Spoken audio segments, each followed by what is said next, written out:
My name's Aaron. Welcome back to my channel. How are you? I'm fantastic and I'm doing really well.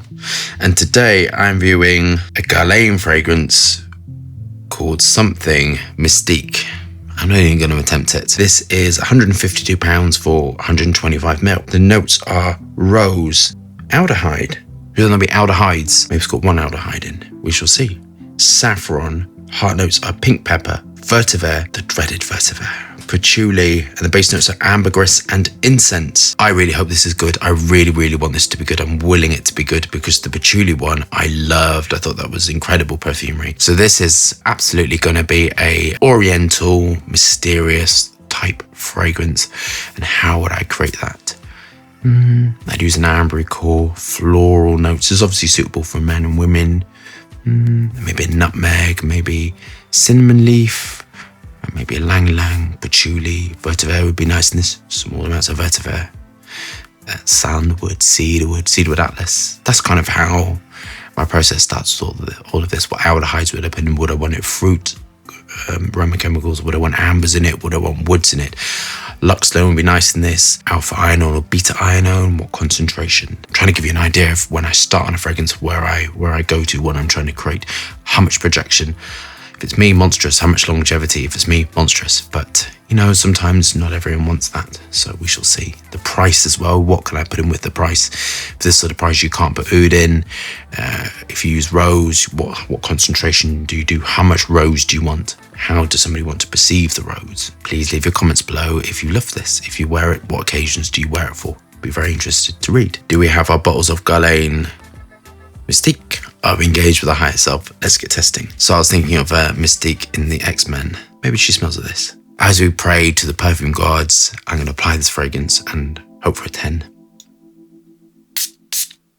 So I love this straight off. You can smell a peach quality, peach coconutty quality, and that's the coumarin mixed with aldehyde C18 with gamma-galactone. So that is that sweet that everybody likes. All the best fragrances have that sweet fruity core in it. This is very interesting because it's built upon musks, not built upon isosuper or hedione, even though it has the constituents in. So when you're building upon musks, they act completely differently.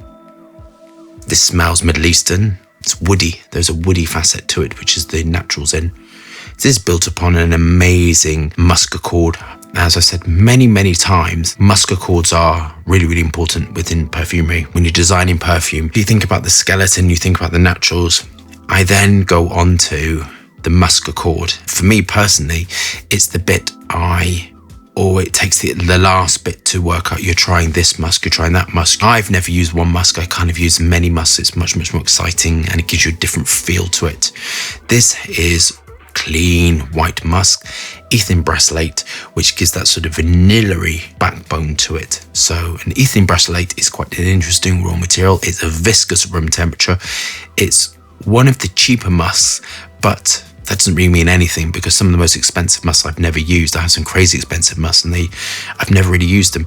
Ethylene brassylate is what I consider a workhorse. It does everything.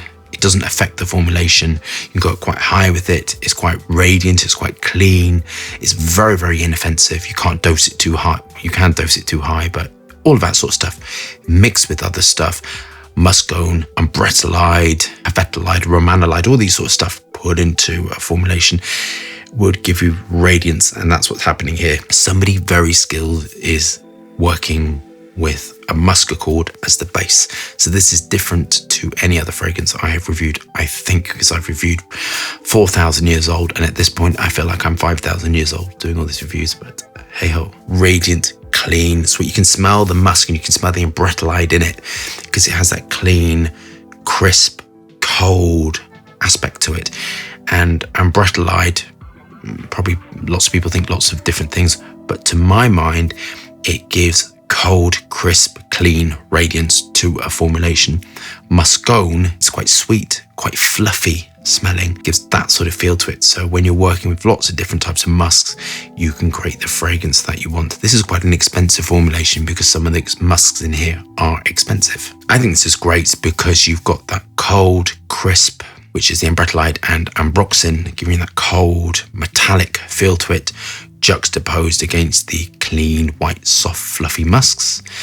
And then you have all the sweet core, and then you have the naturals at the base, which is kind of what they're saying. Obviously, if you're going to develop an oriental fragrance, you're going to automatically put in patchouli because it's dark, luscious, sensual, and helps to give a darkness at the base, which is really what you want in this style of fragrance. Patchouli, sandalwood, and then ylang-ylang is one of my most favorite things. It smells narcotic. All the sort of benzyl notes can sort of smell narcotic. So this is quite a narcotic, oriental type smell. Gorgeous, beautiful. On to my final thoughts. Guerlain is super professional, quite an old house. So the packaging, I had a look in the bottle and everything, super compliant, super professional, which I appreciate. The price, this is some good stuff in this. So this is expensive perfumery, I'd say, so the price is perfect. Classic, gorgeous, oriental. This is an amber, you see, so this I'd consider a really classic oriental without being ambery. So what do we call this? I've been told that oriental is a really offensive term now to say for perfumery. I'm trying to point out the faults in this, that you can't call this type of perfumery amber because I don't consider this an amber fragrance. So what do you call this? Do you see what I mean? So this is an amber. As I've mentioned, amber is sort of vanillin molecules and coumarin, all that sort of stuff, benzoyl, benzoate, all that stuff I consider like amber. What do you call this? This isn't floral. This is a classic oriental fragrance. Please leave your comments below as to what you think you should call this. Do you see this sort of problem? We have a classification of perfumery which everybody understands, and they're trying to get these names. Amber-based fragrance fit some demographics, floral fragrances fit other fragrances. This one is on its own.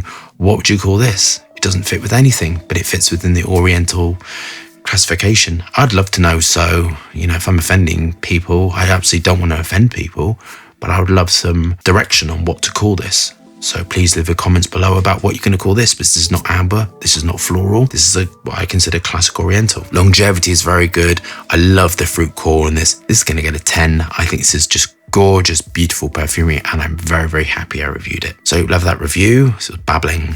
Thumbs up and subscribe for more fascinating, interesting content. Lots of moving hands and lots of fragrance views. Hope you're staying safe and well. See you soon.